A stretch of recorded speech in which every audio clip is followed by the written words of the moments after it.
frunció el entrecejo. Una idea sombría pasó por su mente. Se detuvo un instante, arrojó una mirada a su alrededor, y cuando su mirada acababa de describir el círculo investigador, su mano descendió inocentemente hacia su bolsillo, donde empezó a acariciar la culata de una pistola. Pero mientras tanto Caderus, que no perdía de vista a su compañero, llevaba sus manos detrás de su espalda y sacaba poco a poco un cuchillo que llevaba siempre consigo por lo que pudiera suceder. Los dos amigos, como se ha visto, eran dignos de comprenderse, y se comprendieron. La mano de Andrés salió inofensiva de su bolsillo y se dirigió a su bigote, que acarició durante cierto rato. El bueno de Caderus. Te elijo, ¿de modo que ahora vas a ser feliz? Haré todo lo posible, respondió el posadero del puente de Gard, introduciendo el cuchillo en su manga. Vamos, vamos, entremos en París. Pero ¿cómo vas a arreglártelas para pasar la barrera sin despertar sospechas? Yo creo que más lo expones yendo en carruaje que a pie. Espera, dijo Caderus, ahora verás. Cogió el capote que el groom había dejado en su asiento, lo echó sobre sus hombros, se apoderó después del sombrero de Cavalcanti y se lo puso. Entonces afectó la postura de un lacayo cuyo amo va conduciendo el carruaje. Y yo, dijo Andrés, me voy a quedar con la cabeza descubierta. PSCH. Dijo Caderus, hace tanto aire, que muy bien puede haberte llevado el sombrero. Vamos, dijo Andrés, y acabemos de una vez. ¿Qué es lo que lo detiene? No soy yo, según creo. Silencio, dijo Cavalcanti. Atravesaron la barrera sin incidente alguno. En la primera travesía, Andrés detuvo su caballo, y Caderus se bajó del tilburi. Y bien, dijo Andrés, ¿y el capote de mi lacayo, y mi sombrero? Ah, respondió Caderus, tú no querrás que vaya a resfriarme, ¿verdad? Pero ¿y yo? Tú eres joven, al paso que yo empiezo ya a envejecer. Hasta la vista, Benedetto. Dicho esto, dirigióse a una callejuela, por donde desapareció.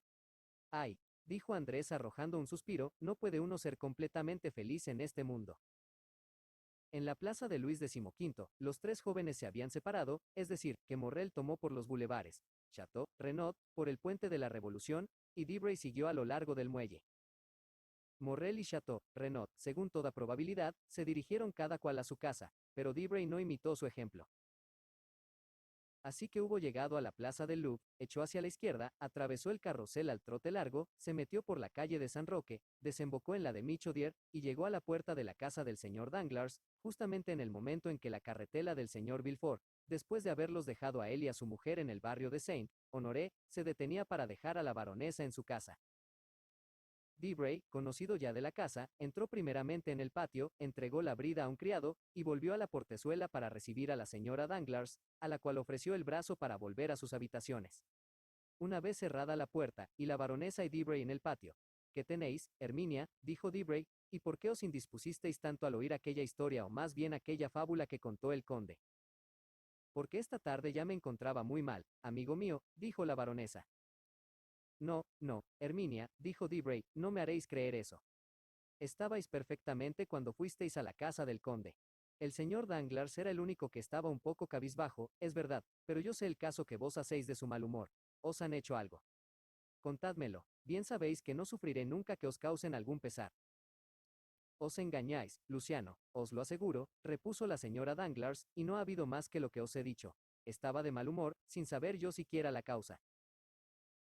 Era evidente que la señora Danglars se hallaba bajo la influencia de una de esas irritaciones nerviosas de las que apenas pueden darse cuenta a sí mismas las mujeres, o que, como había adivinado Debray, había experimentado alguna conmoción oculta que no quería confesar a nadie. A fuer de hombre acostumbrado a conocer el talante de las mujeres, no insistió más, esperando el momento oportuno, ya sea para una nueva interrogación o para una confesión motu proprio.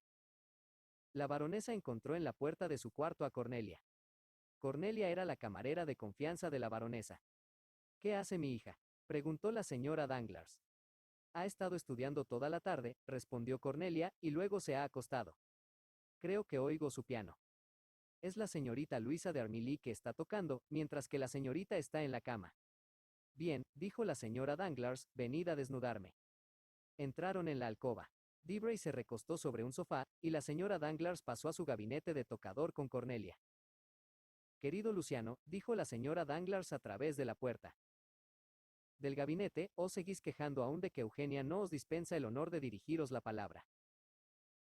Señora, dijo Luciano jugando con el perrito americano de la baronesa, el cual, reconociéndole por amigo de la casa, le hacía 1000 caricias. No soy yo el único que os da esas quejas, y creo haber oído a Morcerf quejarse a vos el otro día de que no podía sacar una palabra siquiera a su futura esposa. Es cierto, dijo la señora Danglars, pero yo creo que una de estas mañanas cambiará todo eso, y veréis entrar en vuestro gabinete a Eugenia. ¿En mi gabinete? Es decir, en el del ministro. ¿Para qué? Para pediros que la contratéis en la ópera. Oh, nunca he visto tal pasión por la música, es ridícula esa afición en una persona de mundo. Debray se sonrió. Pues bien, dijo, que vaya con el consentimiento del varón y con el vuestro, y la contrataré, aunque somos muy pobres para pagar un talento tan notable como el suyo. Podéis marcharos, Cornelia, ya no os necesito, dijo la señora Danglars. Cornelia desapareció y un instante después la señora Danglars salió de su gabinete con un negligé encantador y fue a sentarse al lado de Luciano. Quedóse un momento pensativa, acariciando a su perrito. Luciano la miró un instante en silencio. Veamos, Herminia, dijo al cabo de un rato, responded francamente, tenéis un pesar, ¿no es así? No, ninguno, respondió la baronesa. Y sin embargo parecía sofocada. Levantóse, procuró respirar y fue a mirarse a un espejo. Esta noche estoy terrible, dijo. Debray se levantó sonriendo, para desengañar a la baronesa, cuando de repente se abrió la puerta. Danglars entró en la habitación y Debray se volvió a sentar. Al ruido que la puerta produjo al abrirse, se volvió la señora Danglars y miró a su marido con un asombro que no trató de disimular. Buenas noches, señora, dijo el banquero. Buenas noches, señor Debray. Sin duda creyó la baronesa que esta visita imprevista significaba una especie de deseo de reparar las palabras amargas que se le escaparon al barón durante aquella tarde. Adoptó un aire de dignidad, y volviéndose hacia Luciano, sin responder a su marido. Leedme algo, señor Debray, le dijo. Debray, a quien esta visita inquietara algún tanto de momento, recobró su calma al observar la de la baronesa, y extendió la mano a un libro abierto. Perdonad, le dijo el banquero, pero os vais a fatigar, baronesa, velando hasta tan tarde. Son las 11, y el señor Debray vive bastante lejos. Debray se quedó estupefacto, no porque el tono con que el banquero dijera estas palabras dejase de ser sumamente cortés y tranquilo, sino porque a través de esta cortesía y de esta tranquilidad, percibía un vivo deseo de parte del banquero por contrariar aquella noche la voluntad de su mujer. La baronesa se quedó tan asombrada, y manifestó su asombro por una mirada tal, que sin duda hubiera dado que pensar a su marido si éste no hubiera tenido los ojos fijos en un periódico. Así, pues, esta mirada tan terrible fue lanzada al vacío, y quedó completamente sin efecto. Señor Luciano, dijo la baronesa, debo deciros que me siento sin ganas de dormir esta noche, tengo 1000 cosas que contaros, y vais a pasarla escuchándome, aunque para ello tuvieseis que dormir en pie. Estoy a vuestras órdenes, señora, respondió Luciano con flema. Querido señor Debray, dijo el banquero a su vez, no os incomodéis en escuchar ahora las locuras de la señora Danglars, porque tendréis tiempo de escucharlas mañana, pero esta noche la consagraré yo, si así me lo permitís, a hablar con mi mujer de graves asuntos. El golpe iba tan bien dirigido esta vez, y caía tan a plomo, que dejó aturdidos a Debray y a la señora Danglars. Ambos se interrogaron con la mirada como para buscar un recurso contra aquella agresión, pero el irresistible poder del dueño de la casa triunfó, y el marido ganó la partida. No vayáis a creer que os despido, querido señor Debray, prosiguió Danglars. No, no. Una circunstancia imprevista me obliga a desear. No vayáis a creer que os despido, querido señor Debray, prosiguió Danglars. No, no. Una circunstancia imprevista me obliga a desear tener esta noche una conversación con la baronesa. Esto me sucede muy pocas veces, para que se me guarde rencor. Debray balbuceó algunas palabras, saludó y salió. Es increíble, dijo así que hubo cerrado tras sí la puerta. Cuán fácilmente saben dominarnos estos maridos a quienes tan ridículos creemos. No bien hubo partido Luciano, cuando Danglars se acomodó en el sofá, cerró el libro abierto, y tomando una postura altamente aristocrática a su modo de ver, siguió jugando con el perrito. Pero como éste no simpatizaba lo mismo con él que con Debray, intentó morderle. Entonces le cogió por el pescuezo y lo arrojó sobre un sillón al otro lado del cuarto. El animal lanzó un grito al atravesar el espacio, pero apenas llegó al término de su camino aéreo se ocultó detrás de un cojín, y estupefacto de aquel trato a que no estaba acostumbrado, se mantuvo silencioso y sin moverse. Sabéis, caballero, dijo la baronesa, sin pestañear, que hacéis progresos. Generalmente, no sois más que grosero, pero esta noche estáis brutal. Es porque estoy de peor humor que otros días, respondió Danglars. Herminia miró al banquero con desdén. Estas ojeadas exasperaban antes al orgulloso Danglars, pero ahora no pareció darse cuenta de ellas. ¿Y qué tengo yo que ver con vuestro mal humor?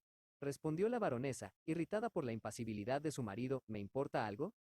Buen provecho os hagan vuestros malos humores, y puesto que tenéis escribientes y empleados a vuestra disposición, desahogaos con ellos.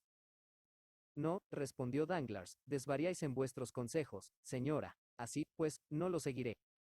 Mis escribientes son mi pactolo, como dice, según creo, el señor de Mustier, y yo no quiero alterar su curso ni su calma. Mis empleados son personas honradas, que me labran mi fortuna, y a quienes pago menos de lo que se merecen. No, no, me guardaré bien de encolerizarme con ellos. Con los que me encolerizaré es contra las personas que se comen mi dinero, que usan de mis caballos, abusando ya, y que están arruinando mi caja. ¿Y quiénes son las personas que arruinan vuestra caja? Explicaos con más claridad, caballero. Oh, tranquilizaos, si hablo por enigmas, no tardaré en daros la solución, repuso Danglars. Las personas que arruinan mi caja son las personas que sacan de ella la suma de 700.000 francos. No os comprendo, caballero, dijo la baronesa tratando de disimular a la vez la emoción de su voz y el carmín que iba cubriendo sus mejillas. Al contrario, comprendéis perfectamente, dijo Danglars, pero si vuestra mala voluntad continúa así, os diré que acabo de perder 700.000 francos. Ah, ah, dijo la baronesa, ¿acaso tengo yo la culpa de esa pérdida? ¿Por qué no? ¿Con qué es culpa mía que vos hayáis perdido 700.000 francos? Pues mía tampoco es. Acabemos de una vez, caballero, repuso agriamente la baronesa, os he dicho que no me habléis de caja. Es una lengua que no he aprendido ni en casa de mis padres, ni en casa de mi primer marido. Yo lo creo, sí, diablo. Dijo Danglars, porque ni los unos ni los otros tenían un centavo. Razón de más para que no haya aprendido esa jerigonza del banco que me desgarra los oídos desde la mañana hasta la noche. Ese dinero que cuentan y vuelven a contarme es odioso, y el sonido de vuestra voz me es aún más desagradable. Qué raro es lo que decís. Dijo Danglars, qué extraño es eso. Y yo que había creído que os tomabais el más vivo interés en mis operaciones. Yo, ¿y quién os ha podido decir semejante tontería? Vos misma. Yo. Sin duda. Quisiera saber cuándo os he dicho tal cosa. Oh, es muy fácil. En el mes de febrero último vos fuisteis la primera que me hablasteis de los fondos de Haití. Soñasteis que un buque entraba en el puerto de Jaffe y traía la noticia de que iba a efectuarse un pago que se creía remitido a las calendas griegas. Hice comprar inmediatamente todos los vales que pude encontrar de la deuda de Haití y gané 400.000 francos, de los cuales os fueron religiosamente entregados 100.000. Habéis hecho con ellos lo que os dio la gana, eso no me interesa. En el mes de marzo, tratábase de una concesión de caminos de hierro. 3 sociedades se presentaban ofreciendo garantías iguales. Me dijisteis que vuestro instinto, y aunque os presumíais enteramente extraña a las especulaciones, yo lo creo por el contrario muy desarrollado en esta materia. Me dijisteis que vuestro instinto os anunciaba que se daría el privilegio a la sociedad llamada del mediodía.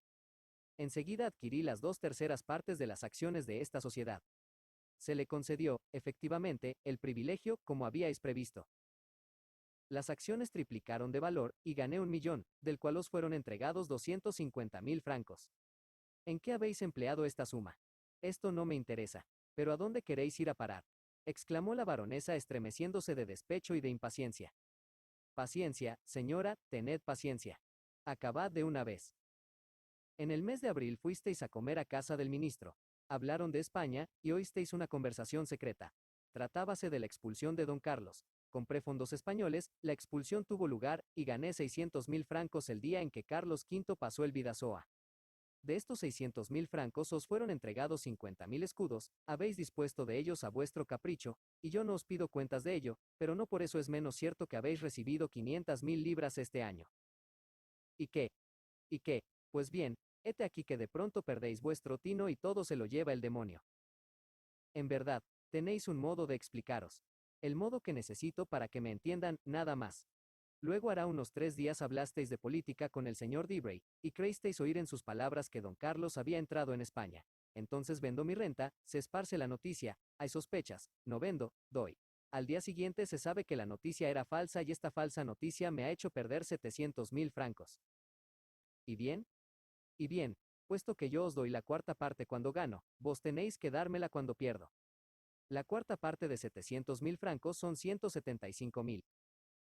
Pero esto que me decís es una extravagancia, ignoro en realidad por qué mezcláis el nombre de Debray en todo esto. porque si no tenéis por casualidad esos 175.000 francos que reclamo, los habréis prestado a vuestros amigos, y el señor Debray es uno de ellos. ¿Cómo? Exclamó la baronesa. Oh, nada de aspavientos ni de gritos, ni de escenas dramáticas, señora, si no me obligaréis a deciros que el señor Debray se estará regocijando de haber recibido cerca de 500.000 libras este año, y dirá que al fin ha encontrado lo que no han podido descubrir nunca los más hábiles jugadores, es decir, un modo de jugar en el que no se expone ningún dinero y en el que no se pierde cuando se pierde. La baronesa no podía contener su indignación. Miserable, dijo, os atreveríais a decir que no sabíais lo que os atrevéis a echarme en cara hoy. Yo no os digo si lo sabía, o si no lo sabía, solo os digo, observad mi conducta después de 4 años que hace que no sois mi mujer y que yo no soy vuestro marido, veréis si ha sido consecuente consigo misma. Algún tiempo después de nuestra ruptura deseasteis estudiar la música con ese famoso barítono que se estrenó con tan feliz éxito en el teatro italiano. Yo quise estudiar el baile con aquella bailarina que había adquirido tan buena reputación en Londres. Esto nos ha costado lo mismo, 100.000 francos. Yo nada dije, porque en los matrimonios debe reinar una completa tranquilidad. 100.000 francos porque el hombre y la mujer conozcan bien a fondo la música y el baile no es muy caro. Pronto os disgustasteis del canto, y os da la manía por estudiar la diplomacia con un secretario del ministro. Os dejo estudiar. Ya comprenderéis, ¿qué me importaba mientras que vos pagaseis las lecciones de vuestro bolsillo? Pero hoy me he dado cuenta de que lo sacáis del mío, y que vuestro aprendizaje puede costarme 700.000 francos al mes. Alto ahí, señora, esto no puede seguir así, o el diplomático dará sus lecciones. Gratis, y entonces lo toleraré, o no volverá a poner los pies en mi casa. Habéis oído bien, señora. Oh, eso es ya el colmo, caballero, exclamó Herminia sofocada, y es un modo muy innoble de portarse con una señora. Pero, dijo Danglars, veo con placer que no habéis seguido adelante, y que habéis obedecido a aquel axioma del código. La mujer debe seguir al marido. Injurias. Tenéis razón, no pasemos más allá, y razonemos fríamente. Yo nunca me mezclo en vuestros asuntos sino por vuestro bien, haced vos lo mismo. Mi caja no os interesa, ¿decís? Bien, operad con la vuestra, pero ni llenéis ni vaciéis la mía. Por otra parte, ¿quién sabe si todo eso no será un ardid político?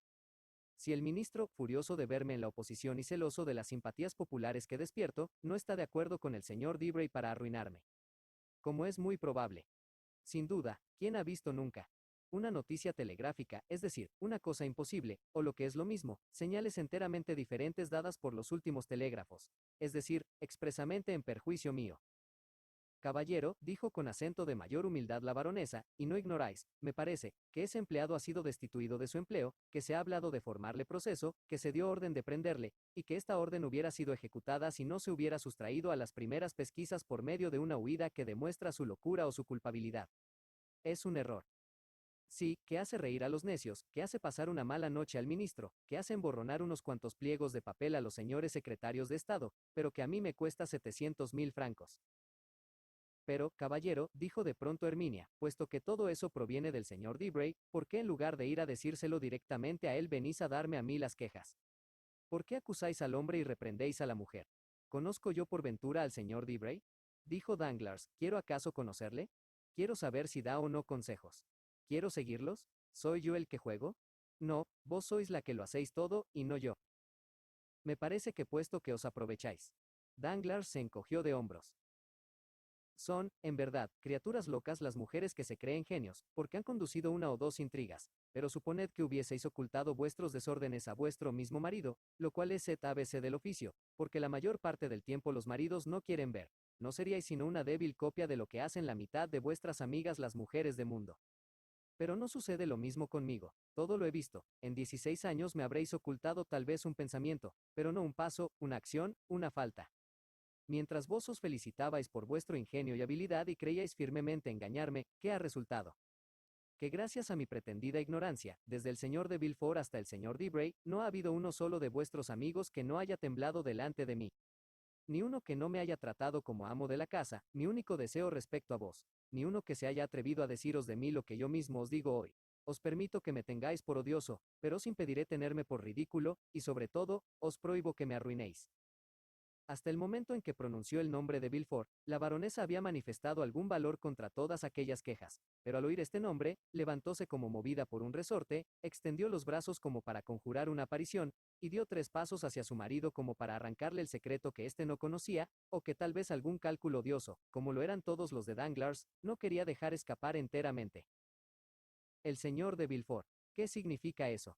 ¿Qué queréis decir? Quiere decir, señora, que el señor de Nargone, vuestro primer marido, como no era filósofo ni banquero, o siendo tal vez lo uno y lo otro, y viendo que no podía sacar ningún partido del procurador del rey, murió de pesar o de cólera al encontraros embarazada de 6 meses después de una ausencia de 9. Soy brutal, no solamente lo sé, sino que me jacto de ello. Me he valido para ello de uno de mis medios en mis operaciones comerciales. ¿Por qué en lugar de matar se hizo matar él mismo? Porque no tenía caja que salvar, pero yo tengo que salvar mi caja. El señor Debray, mi asociado, me hace perder 700.000 francos, que sufra su parte de la pérdida, y proseguiremos adelante con nuestros asuntos, sino, que me haga bancarroto de esas 150.000 libras, y que unido a los que quiebran, que desaparezca. Oh, Dios mío, es un buen muchacho, lo sé, cuando sus noticias son exactas, pero cuando no lo son, hay 50 en el mundo que valen más que él. La señora Danglars estaba aterrada, sin embargo, hizo un esfuerzo sobre sí misma para responder a aquel ataque. Dejóse caer sobre un sillón, pensando en Villefort, en la escena de la comida, en aquella serie de desgracias que abrumaban una tras otra su casa, y cambiaban en escandalosas disputas la tranquilidad de aquel matrimonio. Danglars no la miró, aunque ella hizo todo lo posible por desmayarse. Abrió de una patada la puerta de la alcoba, la volvió a cerrar sin añadir una sola palabra, y entró en su cuarto. De suerte que al volver en sí, la señora Danglars creyó que había sido presa de una pesadilla atroz. Al día siguiente, a la hora que Debray solía elegir para hacer una visita a la señora Danglars, su coupé no se presentó en el patio. A esta hora, es decir, hacia las 12:30, la señora Danglars pidió su carruaje y salió. Danglars, detrás de una cortina, vio esta salida que esperaba. Dio la orden de que le avisasen en cuanto volviese la señora, pero a las 2 aún no había vuelto. A las 2 pidió a su vez su carruaje y se dirigió a la cámara. Desde las 12 hasta las 2, Danglars había permanecido en su gabinete, abriendo su correspondencia, trabajando en las operaciones, y recibiendo entre otras visitas la del mayor Cavalcanti, que, siempre tan risueño y tan puntual, se presentó a la hora anunciada para terminar su negocio con el banquero. Al salir de la cámara, Danglars, que dio algunas muestras de agitación durante la sesión, y había hablado más que ningún otro en contra del ministerio, volvió a montar en su carruaje, y dio al cochero la orden de conducirle al número 30 de la calle de los Campos Elíseos. Le dijeron que el señor de Montecristo estaba en casa, pero que tenía una visita, y suplicaba al señor Danglars que esperase un instante en el salón. Mientras el banquero esperaba, la puerta se abrió, y vio entrar a un hombre vestido de abate que, en lugar de esperar como él, más familiar en su casa, le saludó, entró en las habitaciones interiores y desapareció. Un instante después, la puerta por donde había entrado el abate se volvió a abrir y Montecristo apareció en el salón. Perdonad, querido varón, dijo el conde, pero uno de mis mejores amigos, el abate Busoni, a quien habréis visto pasar, acaba de llegar a París. Hacía mucho tiempo que estábamos separados, y no he tenido valor para dejarle tan pronto. Espero que me dispensaréis haberos hecho esperar. ¿Cómo?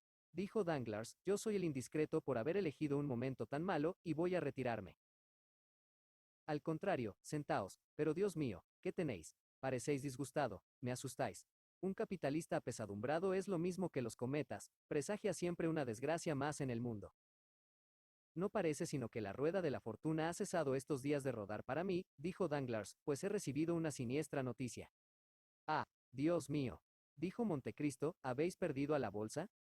No, ya me repondré, solo se trata de una bancarrota en Trieste. ¿De veras? ¿Sería tal vez la víctima Jacobo Manfredi? Exacto. Figuraos, un hombre que ganaba para mí desde hace mucho tiempo unos 8 o 900.000 francos al año. Ni siquiera dejaba nunca de pagarlo, ni siquiera un retraso.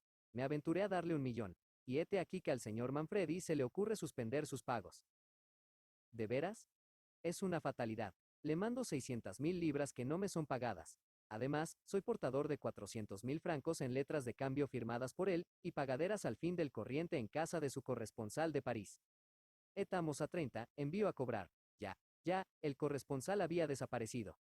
Con un negocio de España me he fastidiado este mes totalmente. ¿Pero habéis perdido en vuestro negocio de España?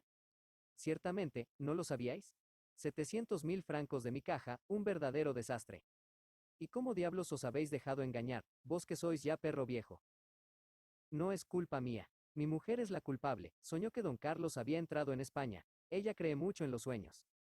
Cuando ha soñado una cosa, según dice ella, sucede infaliblemente.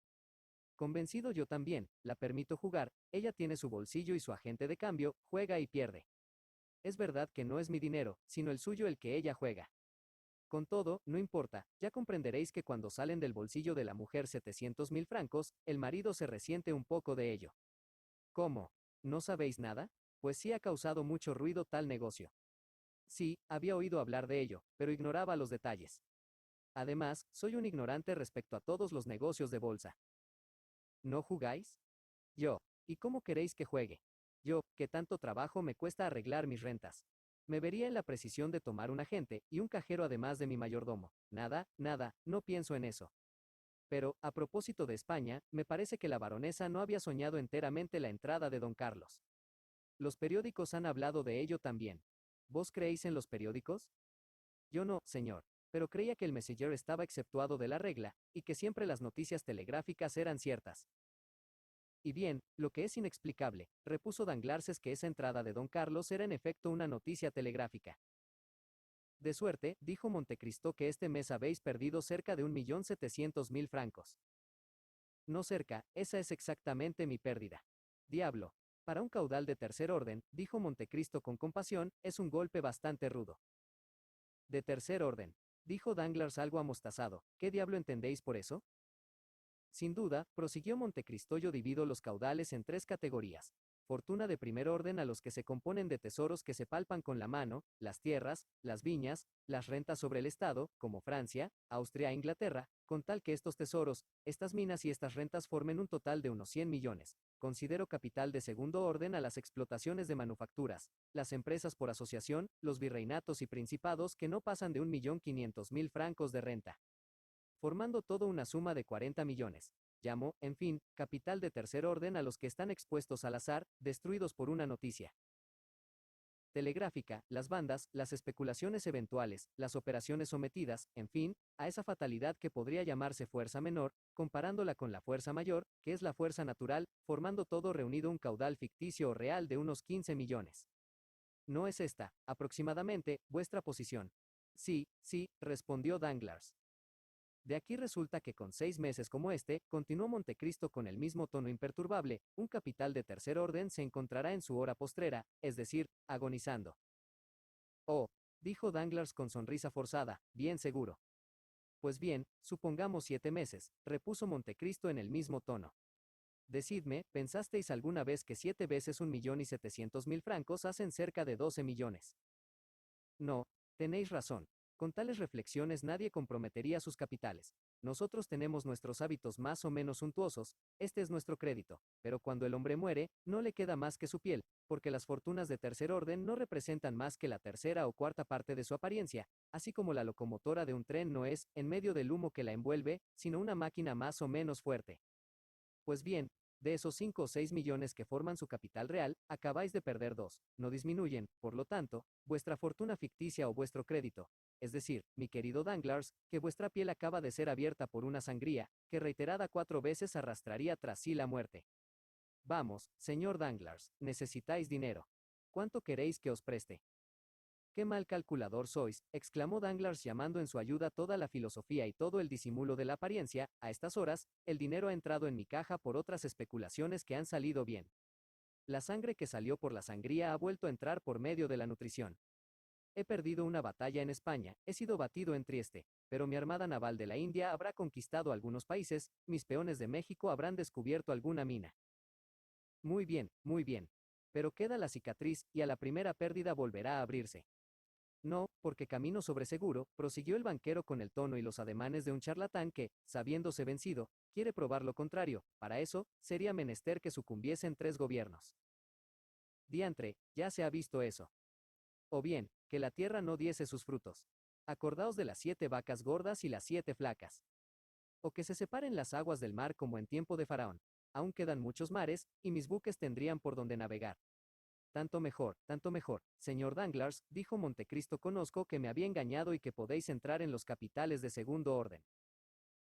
Creo poder aspirar a ese honor, dijo Danglars con una de aquellas sonrisas gruesas, por decirlo así, que le eran peculiares, pero ya que hemos empezado a hablar de negocios, añadió, satisfecho de haber hallado un motivo para variar de conversación, decidme, ¿qué es lo que puedo yo hacer por el señor Cavalcanti?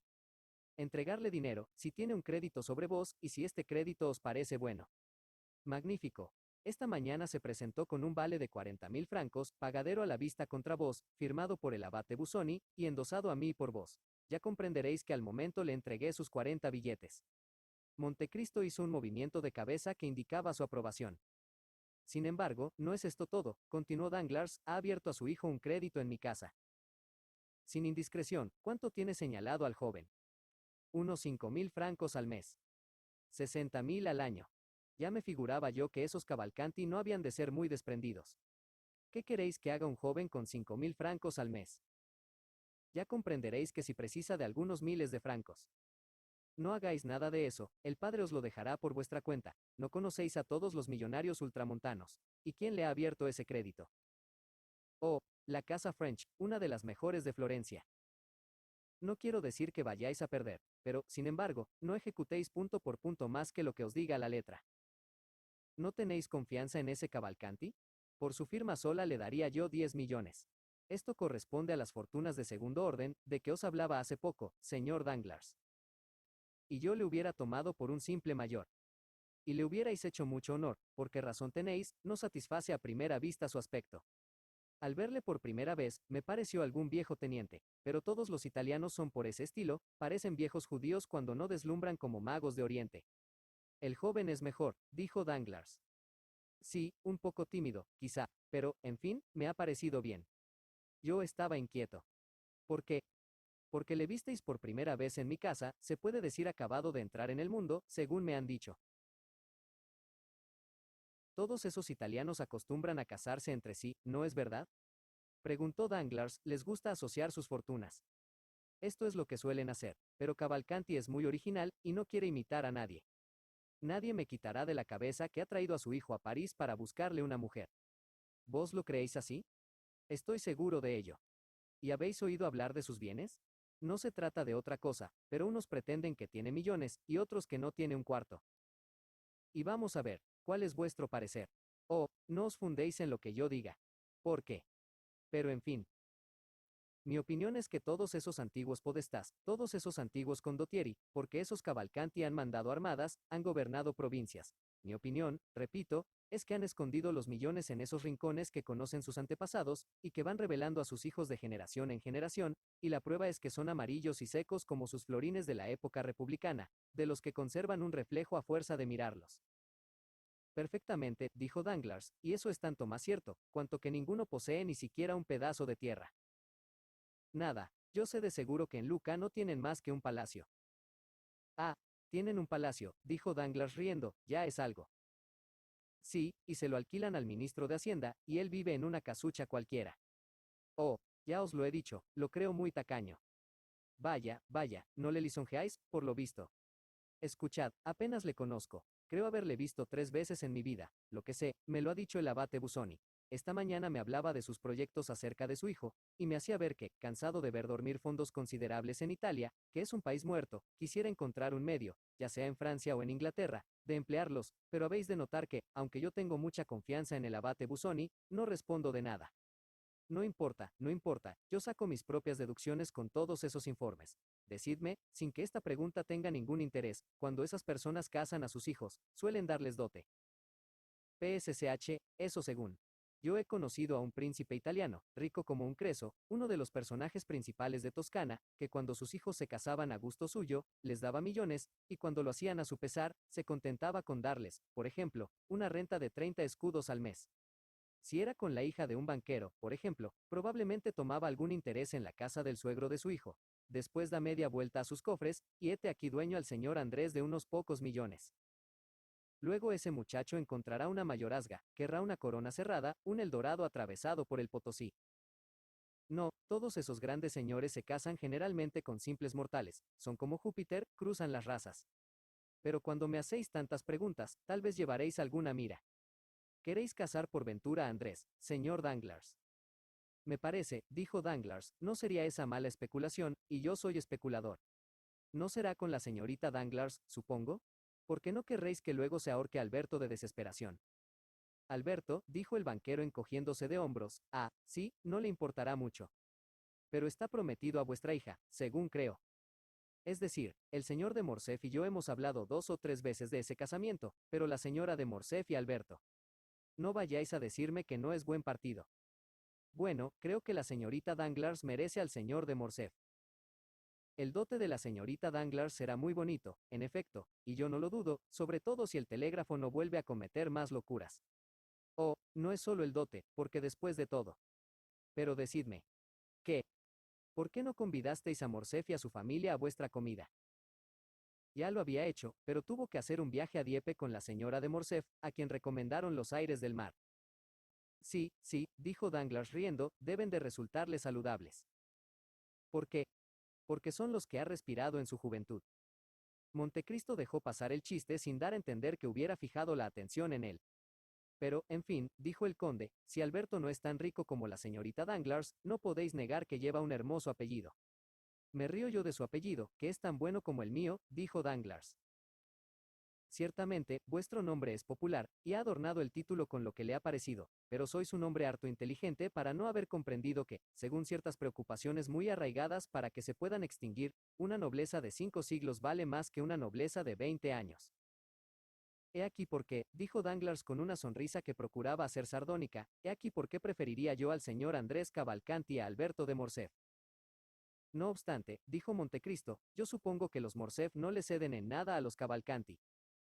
Los Morcerf. Mirad, querido conde, creeréis lo que voy a deciros.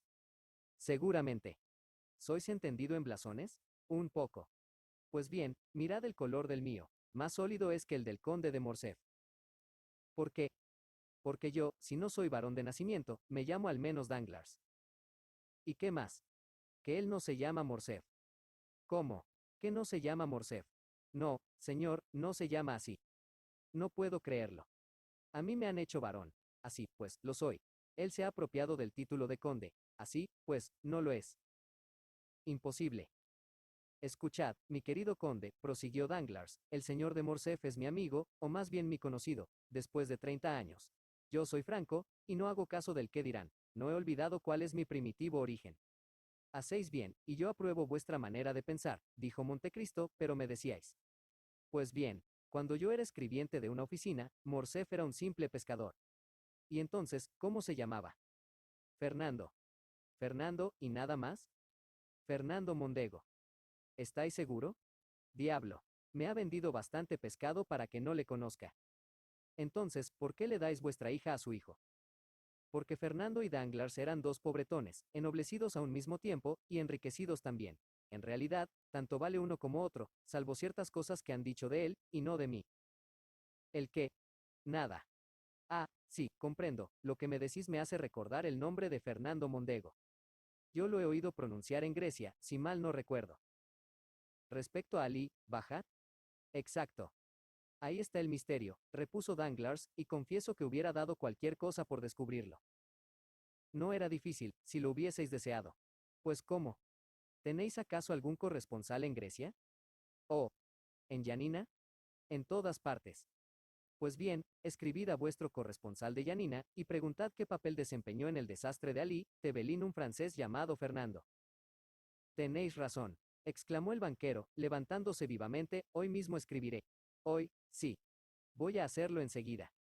Y si recibís alguna noticia escandalosa, os la comunicaré. Me haréis con ello un gran placer. Danglars se lanzó fuera del salón, y apenas llegó a la puerta, montó de un salto en su carruaje. Capítulo quinto. El gabinete del procurador del rey. Dejemos al banquero que se dirija apresuradamente a su casa, y sigamos a la señora Danglars en su paseo matutino. Ya hemos dicho que a las 12:30 la señora Danglars pidió sus caballos y salió en su carruaje. Dirigióse al barrio de Saint-Germain, tomó por la calle Mazarino e hizo parar junto al Puente Nuevo. Bajó y atravesó el puente. Iba vestida con suma sencillez, como conviene a una mujer de gusto que sale por la mañana. En la calle de Guénégan subió a un coche de alquiler, diciendo al cochero que parase en la calle de Harley. No bien estuvo dentro, sacó de su bolsillo un velo muy espeso que colocó sobre su sombrero de paja, se lo puso después, y vio con placer, al mirarse en un espejito de bolsillo, que no se distinguían en absoluto sus facciones. El coche entró por la Plaza Dumplin en el patio de Harley. Fue pagado el cochero al abrir la portezuela, y la señora Danglars, lanzándose hacia la escalera, que subió ligeramente, llegó sin tardanza a la sala de los pasos perdidos. Debido a que por la mañana hay siempre muchos asuntos y ocupaciones en el palacio, los empleados y porteros apenas repararon en aquella mujer. La señora Danglars atravesó la sala de los pasos perdidos sin ser observada más que de otras 10 o 12 mujeres que esperaban a su abogado. Apenas llegó a la antesala del gabinete del señor de Villefort, no tuvo necesidad la señora Danglars de decir su nombre. Tan pronto como la vieron, se presentó un ujier, se levantó, dirigióse a ella, le preguntó si era la persona que esperaba el señor procurador del rey, y ante su respuesta afirmativa, la condujo por un pasadizo reservado al gabinete del señor de Villefort. El magistrado escribía sentado en un sillón, vuelto de espaldas a la puerta. Oyó abrir la puerta, oyó también al ujier pronunciar estas palabras: entrad, señora. Y oyó volverse a cerrar la puerta, sin hacer un solo movimiento, pero tan pronto como sintió perderse los pasos del ujier que se alejaba, se volvió vivamente, corrió los cerrojos y las cortinillas, inspeccionó cada rincón del gabinete. Cuando se hubo cerciorado de que no podía ser visto ni oído, quedó al parecer tranquilo, y dijo: Gracias, señora, gracias, por vuestra puntualidad. Y le ofreció un sillón, que la señora Danglars aceptó, porque se sentía tan turbada que temía caerse. Mucho tiempo hace, señora, que no tengo la dicha de hablar a solas con vos, y con gran sentimiento mío nos volvemos a encontrar para tratar de un asunto muy penoso.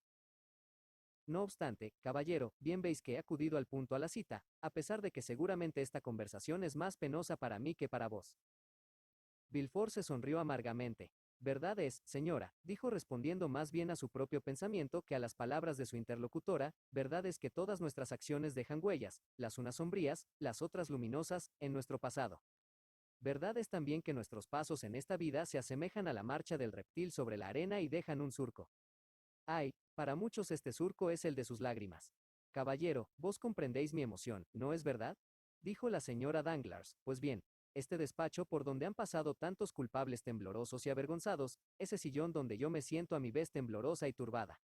Oh, necesito de toda mi razón para no ver en mí una mujer muy culpable y en vos un juez amenazador.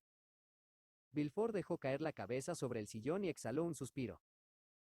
Y yo, repuso, yo digo que mi lugar no es el sillón del juez, sino el del acusado. ¿Vos? Dijo la señora Danglars asombrada. Sí, yo. Me parece que exageráis la situación, caballero, dijo la señora Danglars, cuyos ojos se iluminaron por un fugitivo resplandor. Esos surcos de que hablabais hace un instante han sido trazados por todas las juventudes ardientes.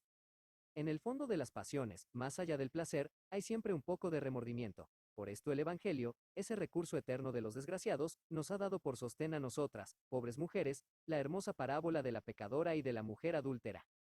Así, pues, os lo confieso, recordando esos delirios de mi juventud, pienso algunas veces que Dios me los perdonará, porque, si no la excusa, al menos he encontrado la compensación en mis sufrimientos. Pero vos, ¿qué tenéis que temer en todo esto, vosotros los hombres a quienes el mundo disculpa todo, y a quienes el escándalo ennoblece?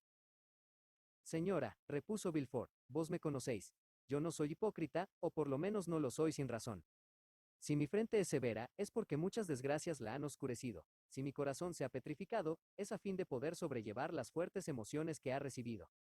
No era yo así en mi juventud, no era yo así aquella noche de bodas en que todos estábamos sentados alrededor de una mesa en la calle del Corts de Marsella. Pero después todo ha cambiado en mí y a mi alrededor. Mi vida ha transcurrido en perseguir cosas difíciles y en destruir en las dificultades a los que voluntaria o involuntariamente, por su libre albedrío o debido al azar, se cruzaban en mi camino. Es raro que lo que uno desea ardientemente no les esté prohibido a las personas de quienes quiere uno obtenerlo, o a quienes piensa arrancárselo. Así, pues, la mayor parte de las malas acciones de los hombres le salen al encuentro disfrazadas bajo la forma que el caso requiere. Una vez cometida la mala acción en un momento de exaltación, de temor o delirio, se comprende que uno habría podido evitarla. El medio que se debiera emplear en aquel momento se presenta entonces a vuestros ojos fácil y sencillo. Decís: ¿cómo no he hecho esto en lugar de hacer aquello? Vosotras, al contrario, rara vez sois atormentadas por los remordimientos, porque rara vez sois las que decidís. Vuestras desgracias os son impuestas casi siempre, vuestras faltas son casi siempre la culpa de otros. Pero, al menos, caballero, convenid en que, si yo he cometido una falta personal, ayer recibí un severo castigo.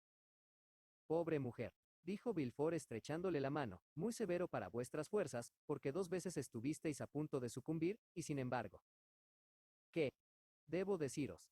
Haced acopio de ánimo y valor, señora, porque aún no lo sabéis todo. Dios mío, exclamó la señora Danglars aterrada, ¿qué más hay?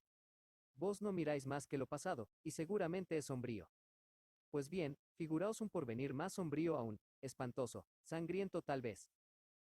La baronesa conocía la serenidad de Villefort, y se asombró tanto de su exaltación, que abrió la boca para gritar, pero el grito murió en su garganta y preguntó: ¿Cómo ha resucitado ese pasado terrible? ¿Cómo? Exclamó Villefort. Del fondo de la tumba y del fondo de nuestros corazones, donde dormía, ha salido como un fantasma, para hacer palidecer nuestras mejillas y enrojecer nuestras frentes. Herminia dijo: A él, sin duda por casualidad. Por casualidad, repuso Villefort. No, no, señora, no existe la casualidad. Pero ¿no es una casualidad la que ha conducido esto? ¿No ha sido una casualidad que el conde de Montecristo comprase aquella casa? ¿No hizo cavar la tierra en aquel mismo sitio por casualidad? ¿No ha sido casualidad que aquel desgraciado niño fuese enterrado debajo de los árboles? Pobre inocente criatura, a quien jamás he podido dar un beso y a quien tantas lágrimas he dedicado. Ah, mi corazón palpitó fuertemente cuando oí hablar al conde de aquella infeliz criatura cuyos despojos encontró debajo de las flores. Pues bien, ahí está el error, señora. ¿Cómo? Sí, respondió Villefort con voz sorda, esto es la terrible noticia que tenía que comunicaros. No, no ha habido tales despojos debajo de las flores. No, no se le debe llorar. No, no se debe gemir, sino temblar. ¿Qué queréis decir? Exclamó la señora Danglars estremeciéndose convulsivamente. Explicaos, por Dios, aclarad el misterio que encierran vuestras palabras. Me refiero a que el conde de Montecristo, al cavar al pie de aquellos árboles, no ha podido encontrar ni esqueleto de niño, ni cofre, porque debajo de aquellos árboles no había una cosa ni otra. Que no había una cosa ni otra. Repitió la señora Danglars fijando en el señor de Villefort sus ojos, cuyas pupilas dilatándose espantosamente indicaban un extraño terror. No había una cosa ni otra. Volvió a decir con el tono de una persona que procura fijar con el sonido de sus palabras y de su voz, sus ideas prontas a huir de su mente. No, dijo Villefort dejando caer su frente sobre sus manos, no, 100 veces no. Pero no fue allí donde dejasteis a la pobre criatura, caballero. ¿Por qué me habéis engañado? ¿Con qué objeto? Decid. Allí fue, pero escuchadme, escuchadme, señora, y me compadeceréis, preparaos a recibir un golpe fatal. Dios mío, me asustáis, pero no importa, hablad, ya os escucho. Ya sabéis lo que ocurrió aquella dolorosa noche en que estabais en vuestra cama casi expirando, en aquel cuarto forrado de damasco rojo, mientras que yo casi sufriendo tanto como vos esperaba vuestra libertad. Recibí al niño en mis brazos sin movimiento, sin voz, le creímos muerto. La señora Danglars hizo un movimiento rápido, como si quisiera lanzarse fuera del sillón. Pero Villefort la detuvo cruzando las manos como para implorar su atención. Le creímos muerto, repitió, le puse en un cofre que había de hacer las veces de ataúd, bajé al jardín, cavé una fosa y le enterré apresuradamente. Apenas acababa de cubrirle de tierra, se extendió hacia mí el brazo del corzo. Vi elevarse una sombra, vi relucir un relámpago. Sentí un dolor agudo, quise gritar, un estremecimiento helado me recorrió todo el cuerpo y se me ahogó la voz en la garganta. Caí moribundo y me creí muerto. Jamás olvidaré vuestro sublime valor. Cuando una vez vuelto en mí me arrastré expirante hasta el pie de la escalera, donde expirante vos también me salisteis a recibir. Era preciso guardar silencio acerca de la horrible desgracia. Vos tuvisteis valor para volver a vuestra casa, sostenida por vuestra nodriza. Un duelo fue el pretexto de mi herida. Contra lo que vos y yo esperábamos, el secreto permaneció oculto, me transportaron a Versalles. Durante 3 meses luché contra la muerte. Al fin, cuando ya parecía volver a la vida, me recomendaron el sol y los aires del mediodía. 4 hombres me llevaron de París a Chalons, andando 6 leguas al día. La señora de Villefort seguía la camilla en su carruaje. En Chalons, me pusieron en el Saona, después pasé al Ródano. Con la fuerza de la corriente llegamos hasta Arles. Desde Arles tomé mi litera y proseguí mi viaje hasta Marsella. Mi convalecencia duró 10 meses. No oí pronunciar vuestro nombre, no me atreví a informarme de lo que había sido de vos. Cuando volví a París supe que, viuda del señor Nargon, habíais contraído nuevas nupcias con el señor Danglars. ¿En qué había yo pensado desde que recobré el conocimiento? siempre en la misma cosa, siempre en aquel cadáver del niño que en mis sueños se elevaba del seno de la tierra y se me aparecía amenazándome con su gesto y su mirada. Así, pues, apenas estuve de vuelta en París me informé, la casa no había sido habitada desde que salimos de ella, pero acababa de ser alquilada por 9 años. Fui a ver al inquilino, fingí tener un gran deseo de no ver pasar a manos extrañas aquella casa que pertenecía al padre y a la madre de mi mujer. Ofrecí una indemnización porque rescindí en la escritura de arrendamiento. Me pidieron 6.000 francos. Yo hubiera dado 10.000, 20.000. Los tenía en mi mano. Hice firmar enseguida y delante de mí el permiso, y apenas me lo entregaron, partí a galope con dirección a Auteuil. Nadie había entrado en la casa desde que yo había salido de ella. Eran las 5 de la tarde, subí a la alcoba de damasco encarnado y esperé a que se hiciera de noche. En mitad de la plazoleta para encenderla y enseguida continué mi camino. Allí se presentó a mi imaginación todo lo que me había ocurrido. El mes de noviembre tocaba a su fin, todo el verdor del jardín había desaparecido. Los árboles se asemejaban a esqueletos con brazos descarnados y oíase el crujir de las hojas secas a cada paso mío. Era tal mi espanto, que al acercarme al árbol, saqué mi pistola y la monté. Siempre creía ver aparecer a través de las camas la figura amenazadora del torso. Dirigí la luz de mi linterna al árbol, no había nadie. Miré en derredor, me hallaba completamente solo. Ningún ruido turbaba el silencio de la noche, salvo el lúgubre canto de la lechuza que parecía evocar los fantasmas de la noche. Coloqué mi linterna en el suelo, en el mismo sitio donde la colocara un año antes para cavar la fosa. La hierba había brotado más espesa hacia aquel punto en el otoño, y nadie se había cuidado de arrancarla. Sin embargo, había un sitio en que no había casi nada. Era evidente que allí fue donde le enterré. Así pues, puse manos a la obra. Al fin había llegado aquella horse tan esperada hacía un año. Seguía trabajando, creyendo sentir una resistencia cada vez que dejaba caer el azadón, pero nada, y no obstante hice un hoyo 2 veces mayor que el primero. Creí haberme equivocado de sitio. Miré los árboles, procuré reconocer los detalles que se habían quedado grabados en mi imaginación. Una brisa fría y aguda silbaba a través de las camas despojadas de sus hojas, y, sin embargo, mi frente estaba bañada en sudor. Recordé haber recibido la puñalada en el momento de estar apisonando la tierra para volver a cubrir la fosa. Haciendo esta operación, me apoyé contra un sauce. Detrás de mí había una roca artificial destinada a servir de banco a los paseantes, porque al dejar caer la mano, sentí el frío de aquella piedra. A mi derecha estaba el sauce, detrás de mí, la roca. Caí aniquilado sobre la piedra, me volví a levantar, y me puse a ensanchar el agujero. Nada, siempre nada. El cofre no estaba allí. No estaba el cofre, murmuró la señora Danglars sofocada por el espanto. No creáis que me limité a esta sola tentativa, continuó Villefort. No, registré perfectamente todo aquel lugar. Yo pensaba que el asesino, habiendo desenterrado el cofre y creyendo que era un tesoro, querría apoderarse de él y se lo lleva. Dándose cuenta después de su error, haría a su vez otro hoyo donde lo depositase, pero nada. Jacta un ano, pero bajo un aspecto más amenazador. Aquel torso que había jurado vengarse, que me había seguido de Nimes a París, aquel torso, que estaba escondido en el jardín, que me había herido, me había visto cavar la fosa, me había visto enterrar al niño, podía conoceros, tal vez os conocía. ¿No podía hacer pagar algún día el secreto de aquella terrible escena? ¿No sería una venganza más dulce para él cuando se enteréis de que yo no había muerto de su puñalada? Era, pues, urgente que antes de nada hiciese yo desaparecer las huellas de aquel pasado, destruyese todo vestigio material. Demasiada realidad había en mi imaginación y en mis recuerdos. Por esto había anulado la escritura de arrendamiento, por esto había ido al jardín, por esto esperaba. Llegó la noche, dejé que transcurrieran varias horas. Yo estaba sin luz en aquel cuarto, donde las ráfagas de viento hacían temblar las vidrieras y las puertas, detrás de las cuales creía yo ver siempre emboscado algún espía. De vez en cuando, me estremecía, me parecía oír detrás de mí vuestros lastimeros quejidos, y no me atrevía a volverme. Mi corazón latía en silencio, y yo lo sentía latir tan violentamente que temía volviese a abrirse mi herida. Al fin fueron extinguiéndose, uno tras otro, todos esos diversos ruidos del cameo. Conocí que no tenía nada que temer, que no podía ser visto ni oído, y me decidí a bajar. Escuchad, Herminia, prosiguió Villefort, me considero tan valiente como el que más, pero cuando saqué de mi pecho aquella llavecita de la escalera, aquella llave a la que tanto cariño profesábamos, cuando abrí la puerta, cuando a través de las ventanas vi el pálido reflejo de la luna caer sobre los escalones en espiral como una ráfaga blanca parecida a un espectro, me apoyé en la pared y estuve a punto de gritar. Creí volverme loco. Al fin supe dominar mis nervios.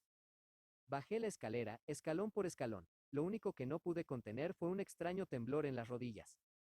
Me agarré al pasamanos, puesto que si le suelto un instante habría rodado por la escalera. Llegué a la puerta que está al pie de la escalera. Un azadón estaba apoyado contra la misma. Lo cogí y me adelanté hacia la alameda que está enfrente de la puerta. Yo llevaba una linterna sorda. Me detuve. Después me ocurrió la idea de que tal vez no habría tomado tantas precauciones y lo habría arrojado a algún rincón. Así, pues, para cerciorarme de ello, tenía que esperar a que llegase el día. Volví a la alcoba y esperé. Oh, Dios mío. Cuando amaneció, bajé de nuevo. Mi primera visita fue al árbol. Esperaba encontrar en él algunas señales que me hubieran pasado inadvertidas durante la oscuridad. Yo había levantado la tierra sobre una superficie de más de 20 pies cuadrados y sobre una profundidad de más de 2 pies. Apenas hubiera sido suficiente un día a un jornalero para lo que yo había hecho en una hora. Nada, no vi absolutamente nada.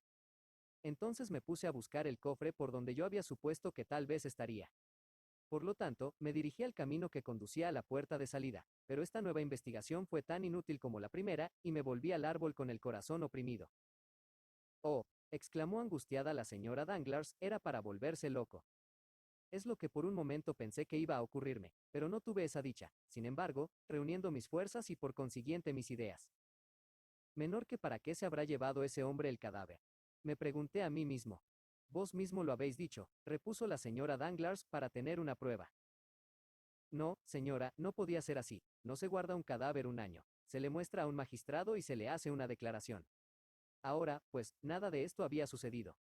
Entonces, inquirió Herminia, anhelante. Entonces hay una cosa más terrible, más fatal, más espantosa para nosotros, que el niño estaba vivo tal vez y que el asesino le salvó la vida. La señora Danglars lanzó un grito terrible y agarrando las dos manos de Villefort. Mi hijo estaba vivo. Exclamó, enterrasteis vivo a mi hijo, caballero. No teníais seguridad de que estaba muerto, y le habéis enterrado. Ah. La señora Danglars se había levantado y estaba en pie delante del procurador del rey, cuyas manos estrechaba entre las suyas con ademán amenazador. ¿Qué sé yo? Os digo esto como podría deciros otra cosa, respondió Villefort con una mirada que indicaba que aquel hombre tan poderoso estaba rozando los límites de la desesperación y de la locura. Ah, hijo mío, pobre hijo mío, exclamó la baronesa, cayendo sobre su silla y ahogando en su pañuelo los sollozos. Villefort volvió en sí, y comprendió que para aplacar la tempestad maternal que le amenazaba, era preciso comunicar a la señora Danglars el terror que él mismo experimentaba. Ya podéis figuraros que si es así, dijo levantándose y acercándose a la señora Danglars para hablarle en voz más baja, estamos perdidos. Ese niño vive, alguien lo sabe, y alguien sabe nuestro secreto, y teniendo en cuenta que Montecristo habla delante de nosotros de un niño desenterrado, siendo así que este niño no estaba, él es quien posee el secreto. Dios, Dios justo, Dios vengador, murmuró la baronesa. Villefort no respondió más que con una especie de rugido. Pero ese niño, caballero, repuso aquella con obstinación.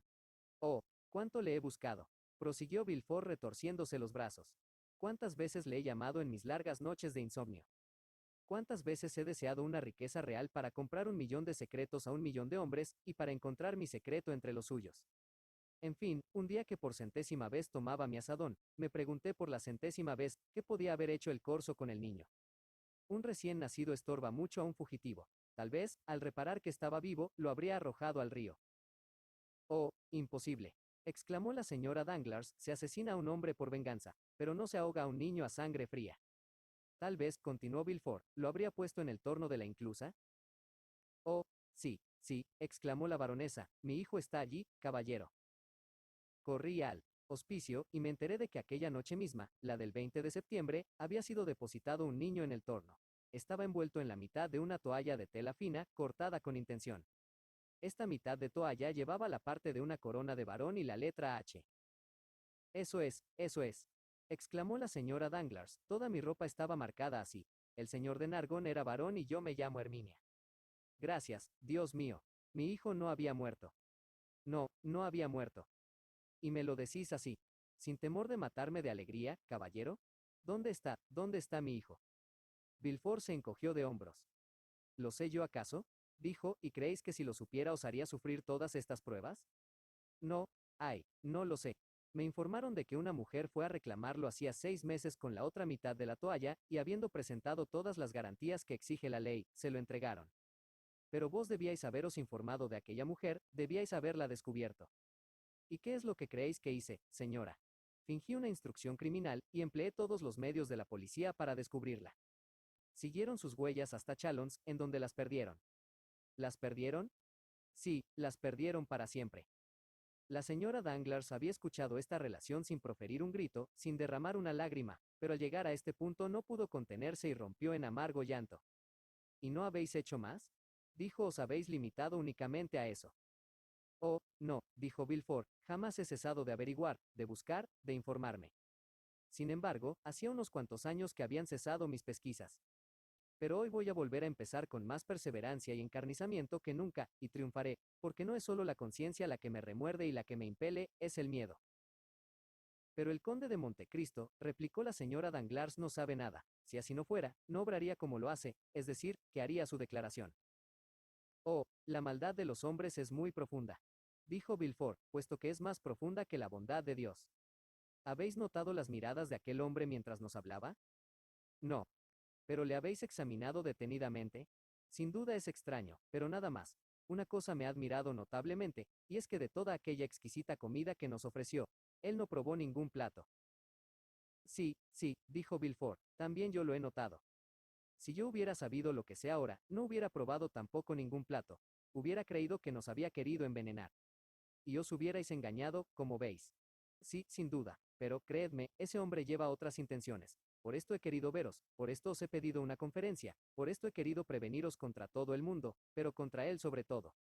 Decidme, continuó Villefort, fijando más profundamente sus ojos en la baronesa, no habéis hablado a nadie de nuestras relaciones. Jamás, a nadie.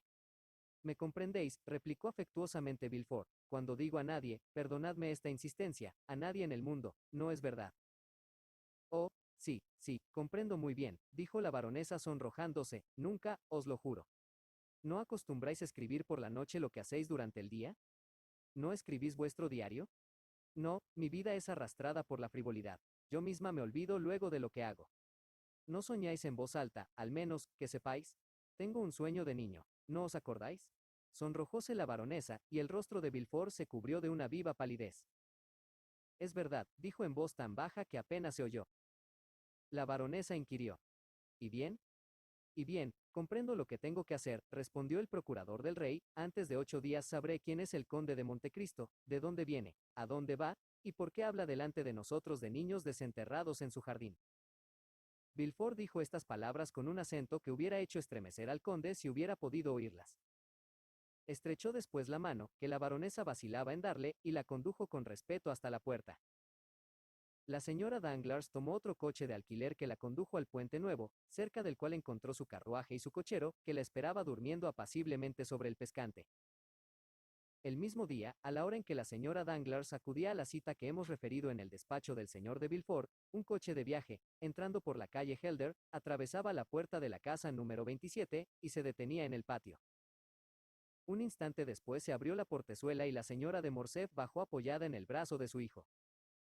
Apenas hubo conducido Alberto a su madre a su habitación, mandando que diesen un baño a sus caballos, y después de cambiar de vestido, se hizo conducir a los Campos Elíseos, a casa del conde de Montecristo. Recibióle éste con su sonrisa habitual. Era una cosa extraña. Nunca se podía adelantar un paso en el corazón o en el espíritu de aquel hombre. Los que intentaban, por decirlo así, atravesar la barrera de su intimidad, tropezaban con un muro. Morcerf, que corría a su encuentro con los brazos abiertos, los dejó caer al verle, a pesar de su sonrisa amistosa, y se atrevió todo lo más a darle la mano. Montecristo, por su parte, tocó como siempre aquella mano pero sin estrecharla. Y bien, aquí me tenéis, querido conde, dijo. Muy bienvenido seáis. He llegado hace cosa de 1 hora. ¿De Dieppe? De Treport. Ah, es verdad. Y mi primera visita es para vos. Sois muy amable, dijo Montecristo con indiferencia. Y bien, veamos, ¿qué noticias hay? Noticias. ¿Me las pedís a mí, a un extranjero? Yo me entiendo, cuando os pregunto si hay noticias, pregunto si habéis hecho algo por mí. Pues qué, ¿me habíais encargado alguna comisión? Dijo Montecristo fingiendo sorpresa. Vamos, vamos, dijo Alberto, no os hagáis el indiferente. Dicen que hay avisos simpáticos que atraviesan la distancia. Pues bien, en Treport he recibido una sacudida eléctrica. Vos habéis, si no trabajado, al menos pensado en mí. Es muy posible, dijo Montecristo. En efecto he pensado en vos, pero la corriente magnética de que yo era conductor reconozco que obraba independientemente de mi voluntad. De veras, contadme eso, os lo suplico. Nada más fácil, el señor Danglars ha comido en mi casa. Eso ya lo sé, puesto que mi madre y yo nos marchamos huyendo de su presencia. Pero ha comido con el señor Andrés Cavalcanti. ¿Vuestro príncipe italiano? No exageremos. El señor Andrés se da solo el título de conde. ¿Se da, decís? Se da, es lo que digo. ¿Acaso no lo es? Eh, qué sé yo, él se da el título de conde, yo se lo doy, todos se lo dan, no es lo mismo que si lo tuviera. ¿Qué hombre tan extraño sois? Y bien. Y bien. ¿Qué queréis decir? ¿Ha comido aquí el señor Danglars? Sí. ¿Con vuestro conde Andrés Cavalcanti? Con el conde Andrés, con el marqués su padre, con el señor Danglars, los señores de Villefort, el señor Debray, Maximiliano Morrel, ¿y quién más? Esperad. Ah, ya, el señor de Chateau Renaud. ¿Hablaron de mí? Ni una palabra siquiera. Tanto peor. Porque, yo creo que si os han olvidado no han hecho sino lo que vos deseabais. Si no hablaban de mí es porque pensaban mucho, querido conde, y por eso estoy desesperado. ¿Qué os importa, puesto que la señora Danglars no era del número de los que pensaban así? Ah, verdad es que podía pensar en su casa. Oh, en cuanto a eso no, estoy seguro, o si pensaba, seguramente era del mismo modo que yo. Oh, tierna simpatía, dijo el conde. ¿De modo que tanto os detestáis? Escuchad, dijo Morcerf, si la señorita Danglars se apiadase del martirio que yo no sufro por ella, y me recompensase sin casarse conmigo, me vendría a las mil maravillas. Para abreviar, yo creo que la señorita Danglars sería como amante, encantadora, pero o mujer, diablo. Vaya, dijo Montecristo, ¿es ese vuestro modo de pensar respecto a vuestra futura? Oh, sí, esto es una barbaridad, pero es exacto. Más como no se puede hacer de este sueño una realidad, como para alcanzar cierto objeto. Es preciso que la señorita Danglars sea mi mujer, es decir, que viva conmigo, que piense a mi lado, que haga versos y ponga música también a mi lado, y durante toda mi vida, esto me espanta. A una querida se la puede dejar cuando uno quiere, pero a una esposa, demonio, eso es otra cosa. Preciso es quedarse con ella eternamente, teniéndola cerca o lejos, y sería horrible tener que quedarse con la señorita Danglars siempre, aunque fuese de lejos. Sois muy descontentadizo, vizconde. Sí, porque no dejo de pensar en una cosa irrealizable. ¿Cuál? El encontrar una mujer como mi padre ha encontrado para él. Montecristo palideció y miró a Alberto, mientras jugaba con unas pistolas magníficas, cuyos gatillos montaba y desmontaba rápida. Mente. ¿De modo que vuestro padre ha sido muy feliz? Dijo. Ya sabéis mi opinión acerca de mi madre, señor conde. Un ángel del cielo. Ahí la tenéis hermosa aún, siempre espiritual, más buena que nunca.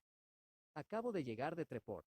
Para otro hijo cualquiera acompañar a su madre habría sido una condescendencia o una gabela. Pues bien, yo he pasado 4 días en conversación con ella, más satisfecho, más contento, más poético que si hubiera llevado conmigo a Treport a la reina Mac o a Tirania.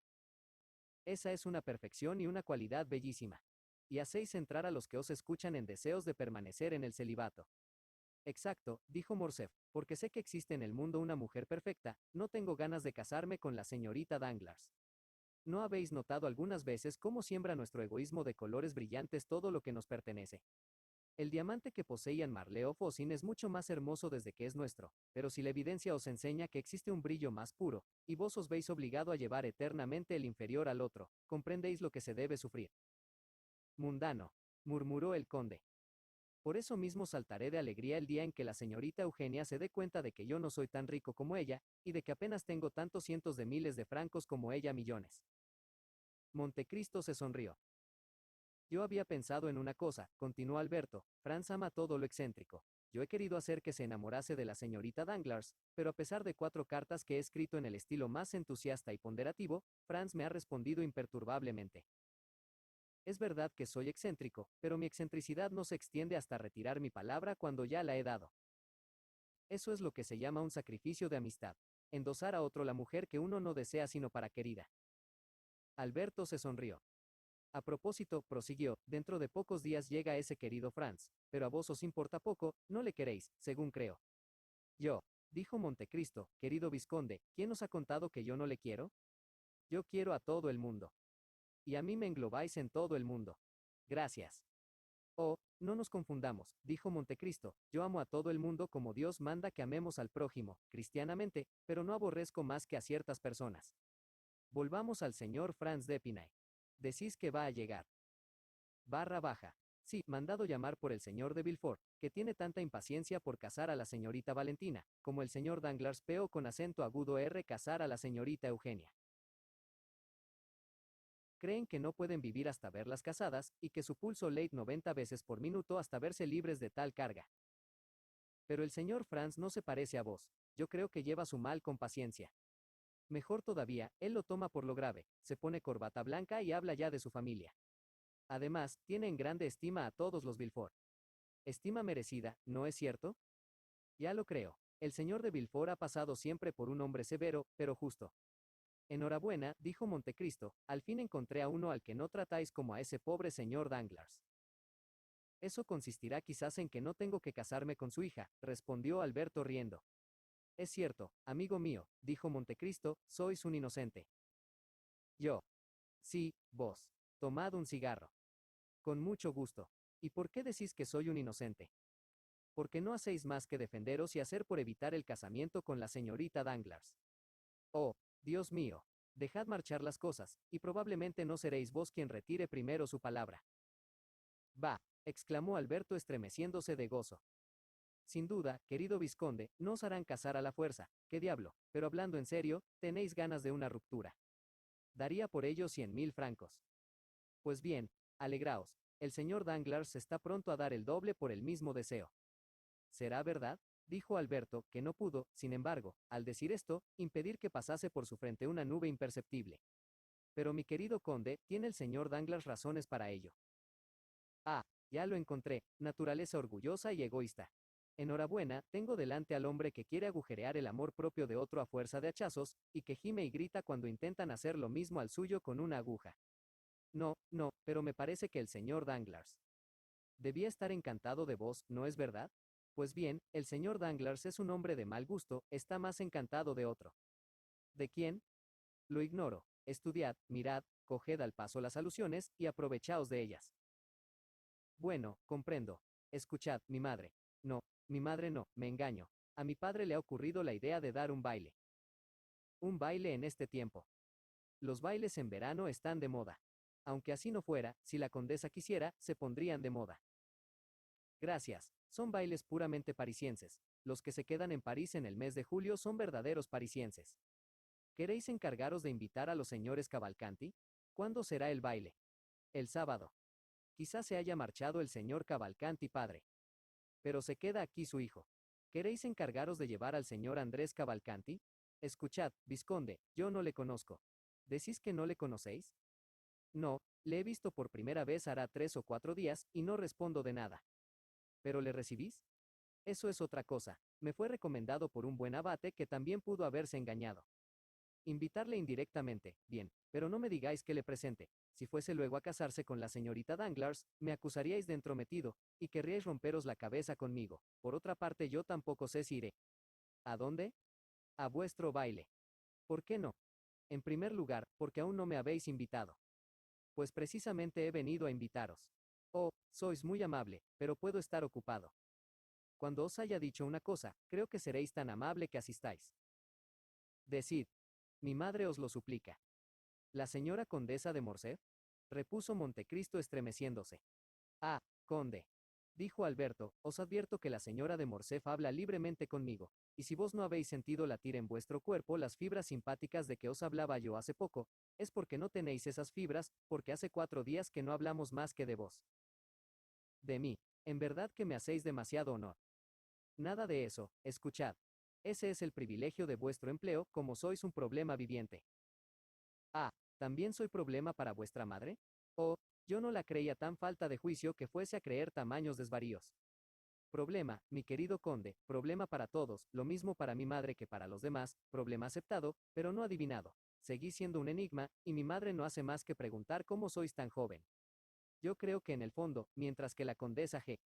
os toma por Lord Ruthven, mi madre os toma por Cagliostro o el conde San Germán. La primera vez que vayáis a ver a la señora de Morcerf, confirmadla en esta opinión. No será difícil, poseéis la fisonomía del uno y el talento del otro. Gracias por habérmelo advertido, dijo el conde sonriendo, procuraré hacer lo posible para confirmarlo, como decís, en su opinión. De modo que iréis el sábado. puesto que la señora de Morcerf me lo suplica. Sois muy galante. ¿Y el señor Danglars? Oh, ya habrá recibido su invitación. Mi padre se encargó de ello.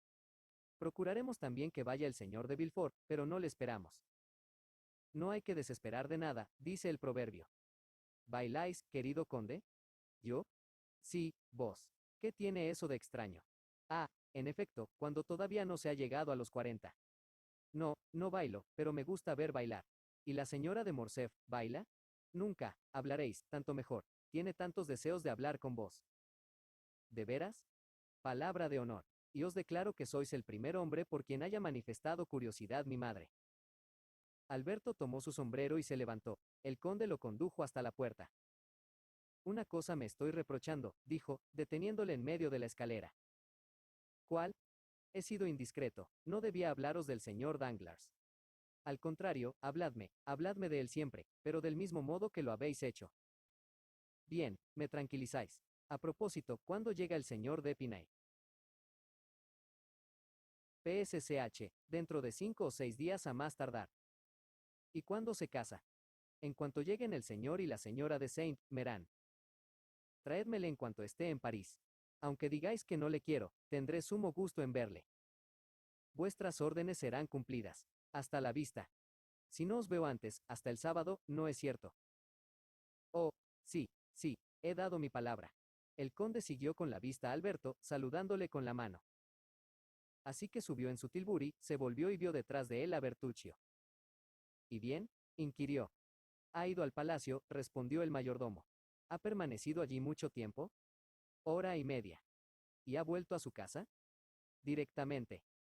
Pues bien, mi querido Bertuccio, dijo el conde, si queréis seguir mi consejo, creo que debierais ir a Normandía, a ver si encontráis aquel terreno de que ya os he hablado.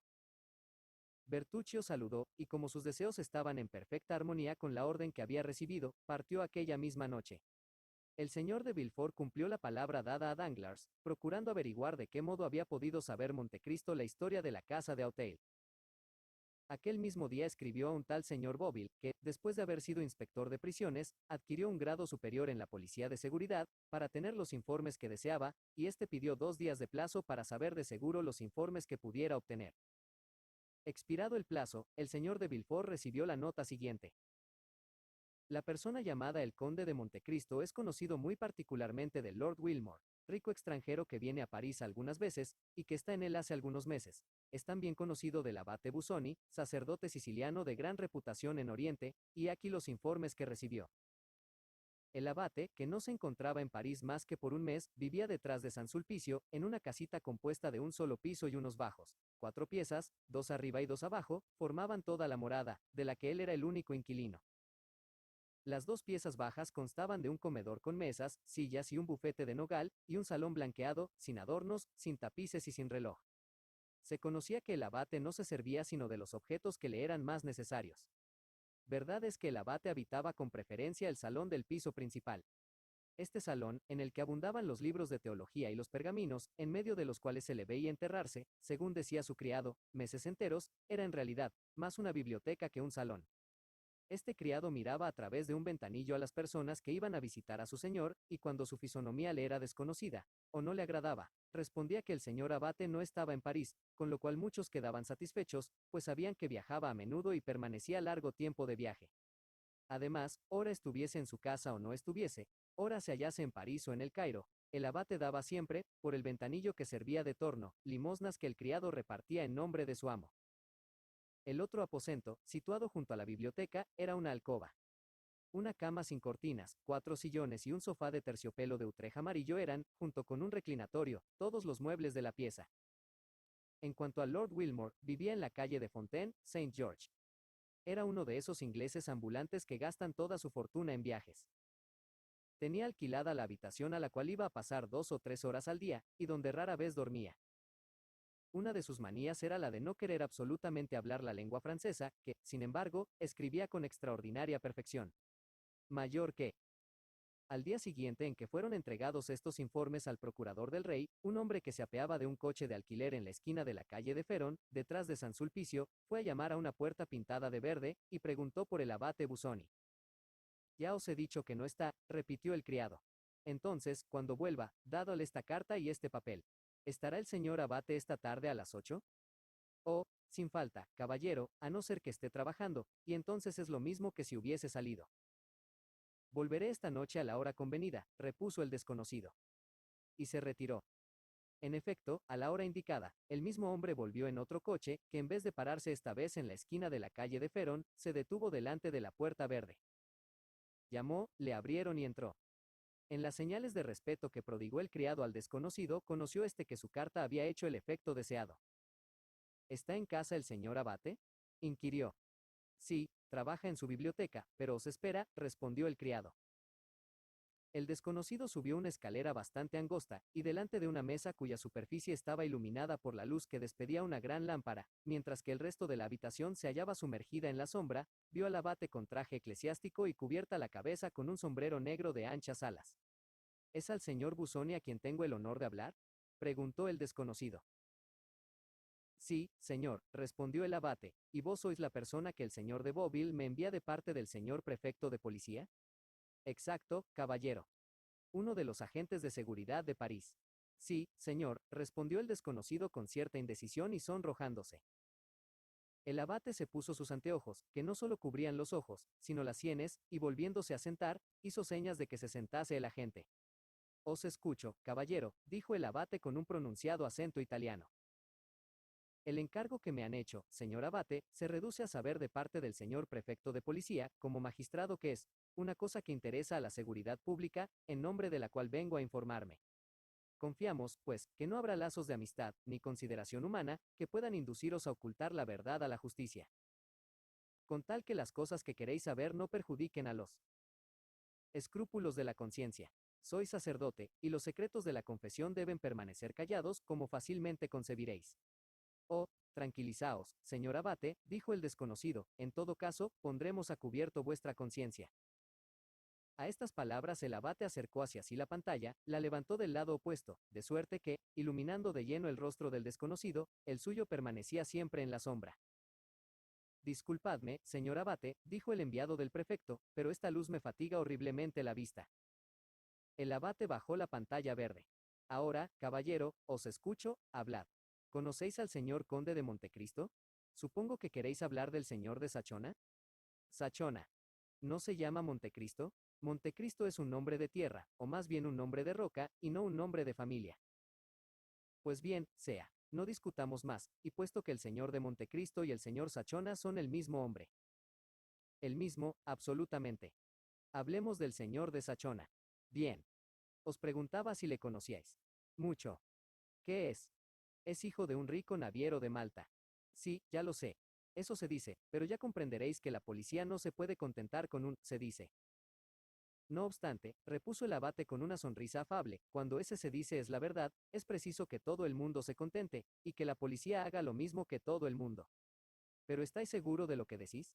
¿Cómo que si estoy seguro? Caballero, os repito, que yo no sospecho de vuestra buena fe y os digo, ¿estáis seguro?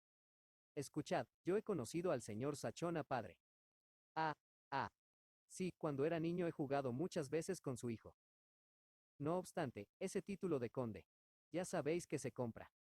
En Italia. En todas partes. Pero según todo el mundo asegura, esas riquezas son inmensas. Inmensas, sí, esa es la palabra. ¿Cuánto creéis que poseerá, vos que le conocéis? Oh, tendrá de 150 a 200.000 libras de renta. Ah, eso es algo, dijo el agente, pero decían que de 3 a 4 millones. 200.000 libras de renta, caballero, son 4 millones justos de capital. Pero aseguraban que de 3 a 4 millones de renta. Oh, eso no es creíble. ¿Y conocéis su isla de Montecristo? Seguramente. Todo el que haya venido de Palermo, de Nápoles o de Roma a Francia por mar, la conoce, puesto que tiene que pasar junto a ella. Es una morada encantadora, según se dice. Es una roca. ¿Y por qué ha comprado el conde una roca? Precisamente para poder ser conde. En Italia, para ser conde, se necesita un condado. Sin duda habéis oído hablar de las aventuras del señor Sachona. ¿El padre? No, el hijo. Ah, aquí empiezan mis incertidumbres, porque aquí he perdido de vista a mi joven camarada. ¿Ha sido militar? Creo que sí. ¿En qué cuerpo? En el de Marina. Veamos, ¿no soy su confesor? No, señor. Me parece que es luterano. ¿Cómo, luterano? Digo que creo, no lo afirmo. Por otra parte, yo creía restablecida en Francia la libertad de cultos. Sin duda, pero no nos ocupamos de sus creencias, sino de sus acciones. En nombre del señor prefecto de policía, decidme todo lo que sepáis. Punto. Dícese que es un hombre muy caritativo. Nuestro Santo Padre el Papa le ha hecho caballero de Cristo, favor que no concede más que a los príncipes, por los servicios eminentes que ha hecho a los cristianos de Oriente. Tiene 5 o 6 cordones conquistados por los servicios hechos a los príncipes o a los estados. ¿Y los lleva? No, pero se siente muy orgulloso de ellos. Dice que quiere mejor las recompensas concedidas a los bienhechores de la humanidad que las que se conceden a los destructores de los hombres. ¿Ese hombre es algún cuáquero? Una cosa por el estilo. ¿Sabéis si tiene algunos amigos? Para él todos los que conoce son amigos suyos. Pero, en fin, tiene algún enemigo. Uno solo. ¿Cuál es su nombre? Lord Wilmore. ¿Dónde está? En París en este momento. Y puede darme informes. Preciosos. Estaba en la India al mismo tiempo que el señor Sachona. ¿Conocéis sus señas? En la Chaussee d'Antin, pero ignoro la calle y el número. ¿No os lleváis bien con ese inglés? Le aprecio y le detesto, nos tratamos con mucha frialdad. Señor Abate, ¿creéis que haya venido otra vez a Francia Montecristo antes de ahora? Ah, en cuanto a eso puedo responderos positivamente. No, señor, no ha venido nunca, puesto que se dirigió a mí hace 6 meses para adquirir las noticias que deseaba. Pero como yo ignoraba en qué época estaría yo en París a punto fijo, le dirigí al señor Cavalcanti. ¿Andrés? No, Bartolomé, el padre. Muy bien, señor Abate. No me resta ahora preguntaros más que una cosa, y os suplico en nombre del honor de la humanidad y de la religión, que me respondáis pronto. Hablad, caballero. ¿Sabéis con qué objeto ha comprado el señor de Montecristo una casa en Auteuil? Cierto que sí, pues me ha hablado de ello. ¿Con qué objeto? Con el de hacer un hospital de locos semejante al que ha fundado el barón de Pisani en Palermo. ¿Conocéis ese hospital? He oído hablar de él, señor Abate. Es una institución magnífica. Y dichas estas palabras, el abate saludó al desconocido como con deseo de que le dejase proseguir su interrumpido trabajo. El agente, ya sea que hubiera comprendido los deseos del abate, ya que hubiese acabado su interrogatorio, se levantó. El abate le condujo hasta la puerta. Dais limosnas a menudo, y limosnas bastante crecidas, dijo el agente, y aunque seáis rico, me atreveré a ofreceros algo para vuestros pobres. ¿Tendréis a bien aceptar mi oferta? No, gracias, caballero, pues deseo que todo el bien que haga venga de mí. Sin embargo, nada, es una resolución invariable. Además, caballero, buscad. Habrá tantos por el camino que tengan necesidad de vuestro socorro. El abate saludó por última vez abriendo la puerta. El desconocido respondió a su saludo y salió. El carruaje le condujo a casa del señor de Villefort. Una hora después, el carruaje salió de nuevo, y esta vez se dirigió a la calle de Fontaine, Saint George. Detúvose en el número 5. Aquí vivía Lord Wilmore. El desconocido había escrito al Lord Wilmore para pedirle una cita, que éste fijó a las 10.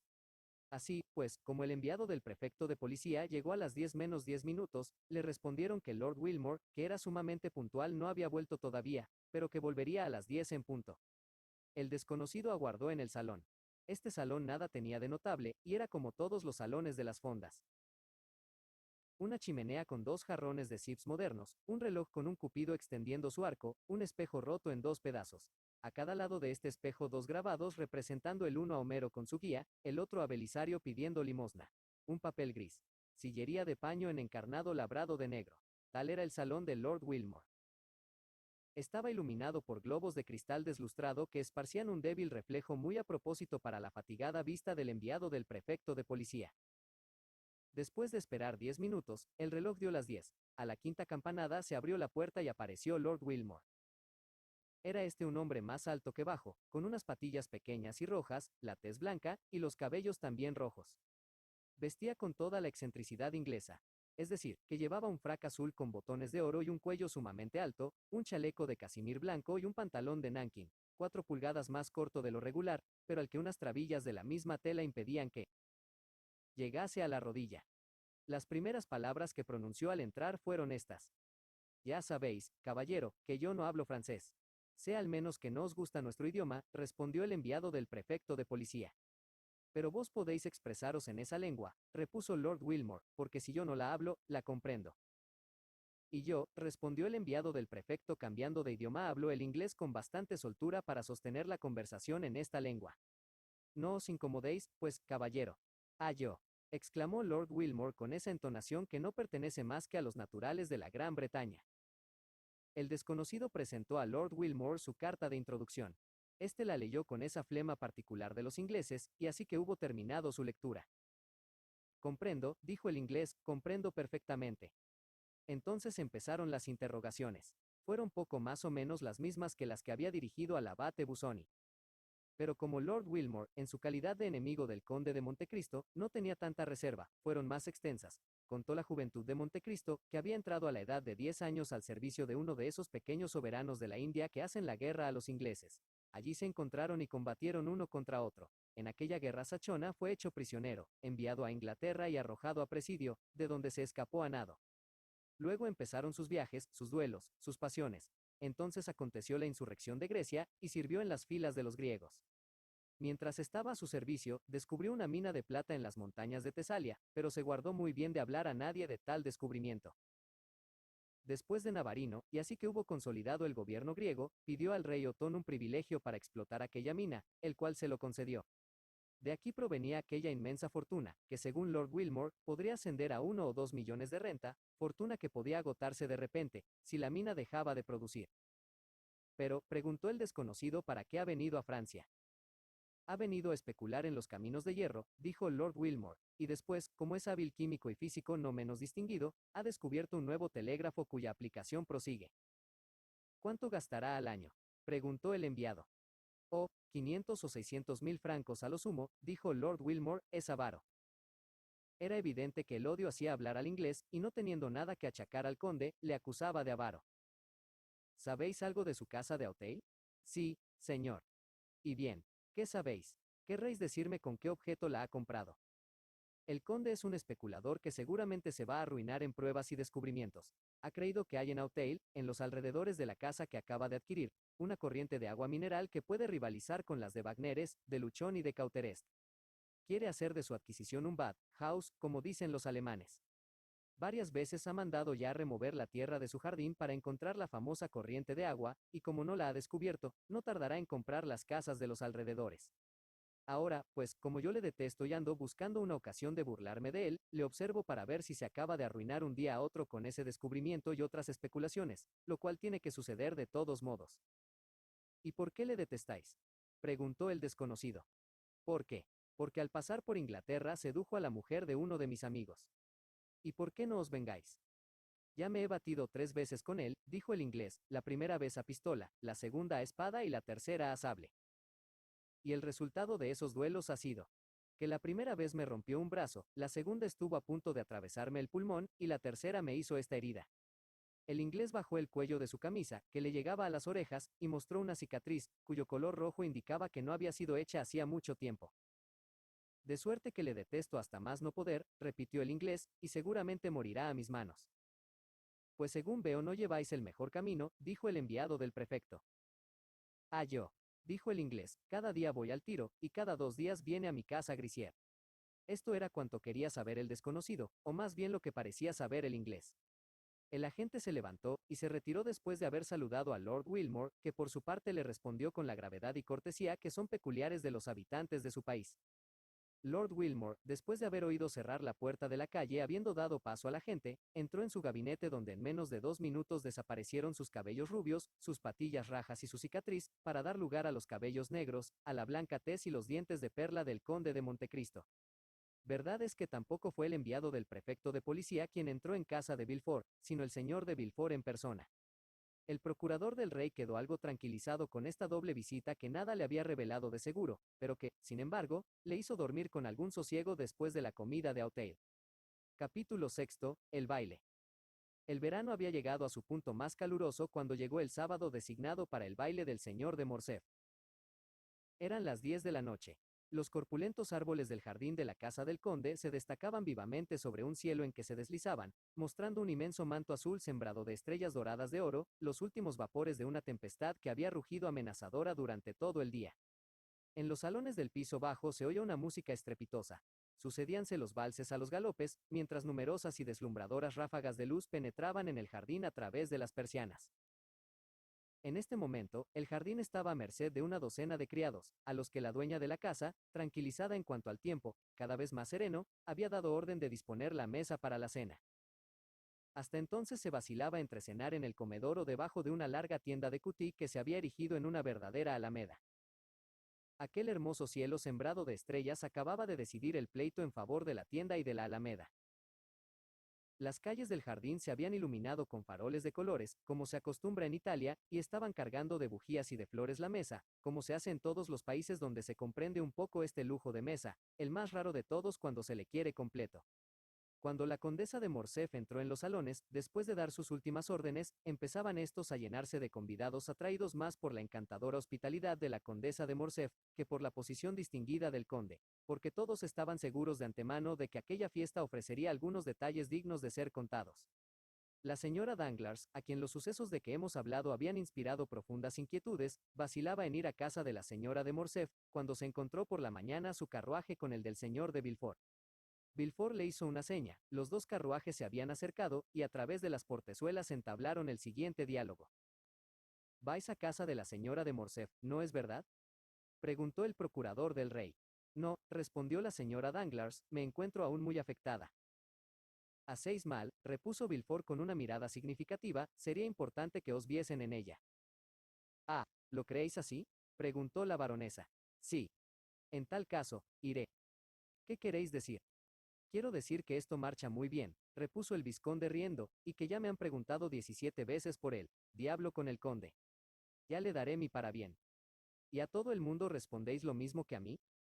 «Ah, tenéis razón, aún no os he respondido. Tranquilizaos, señora. Tendremos aquí esta noche al hombre de moda, somos de sus privilegiados». «¿Estabais ayer en la ópera?». «No». «Pues él estaba». «Sí, el excéntrico conde hizo alguna de sus originalidades». ¿Puede acaso prescindir de ellas? Sleur bailaba en El diablo enamorado, la princesa griega estaba deslumbrante. Después de la cachucha, ató una magnífica sortija a un ramillete, y lo arrojó a la encantadora bailarina, que en el tercer acto se presentó para darle las gracias con su sortija en un dedo. ¿Y vendrá también su princesa griega? No, no vendrá. Su posición en casa del conde no se conoce aún a punto fijo. Mirad, dejadme.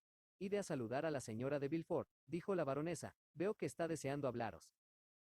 Alberto saludó a la señora de Danglars, se dirigió a la de Villefort, que abrió la boca a medida que se acercaba. Apostaría, dijo Alberto interrumpiéndola, que sé lo que me vais a preguntar. Me parece que no, dijo la señora de Villefort. ¿Me lo confesaréis si lo adivino? Sí. ¿Palabra de honor? Palabra de honor. Ibais a preguntarme si había entrado el conde de Montecristo, o si vendría. No era eso. No me ocupo de él en este momento. Os iba a preguntar si habíais recibido noticias del señor Franz. Sí, ayer. ¿Qué os decía? Que salía para París al mismo tiempo que su carta. Decidme, pues, ahora, y el conde. El conde vendrá, tranquilizaos. ¿Sabéis que tiene otro nombre, además de Montecristo? Lo ignoraba.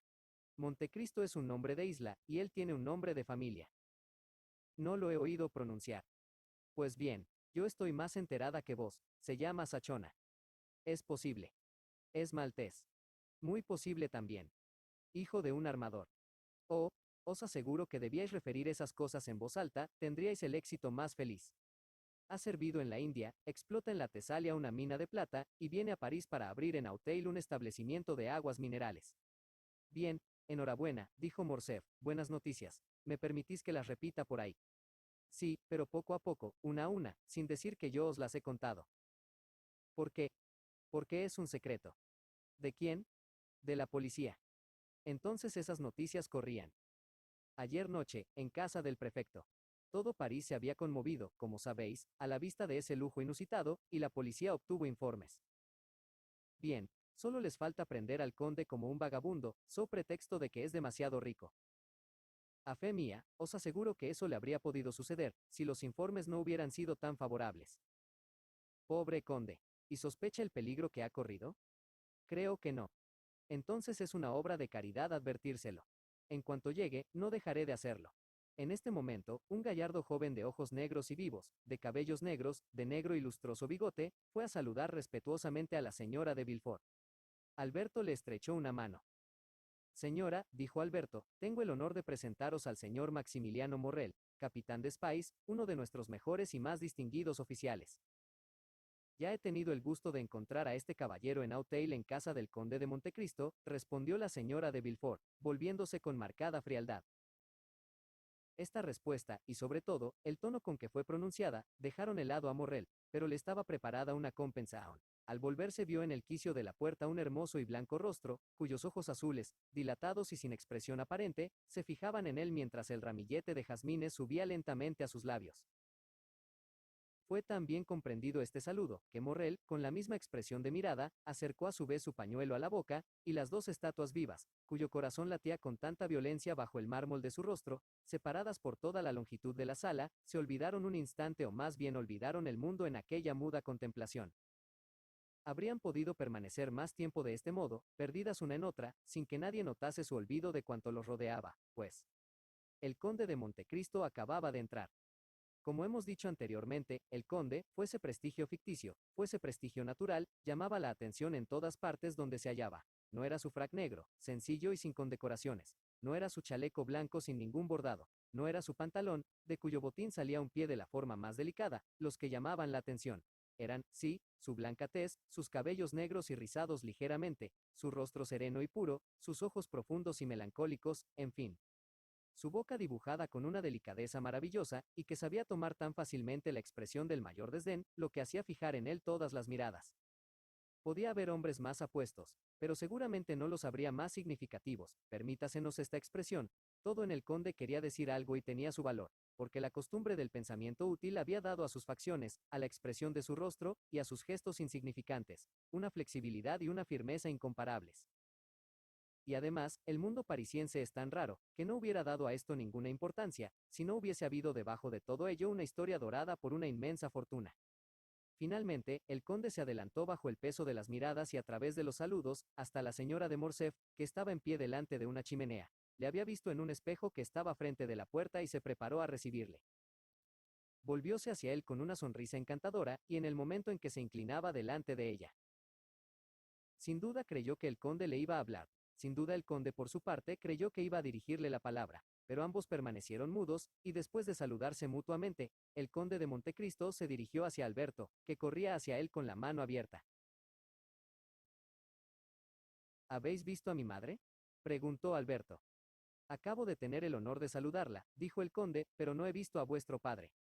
Bedell, allí está hablando, en aquel grupo de grandes celebridades. Ah, dijo Montecristo, ¿aquellos señores que hay allí son celebridades?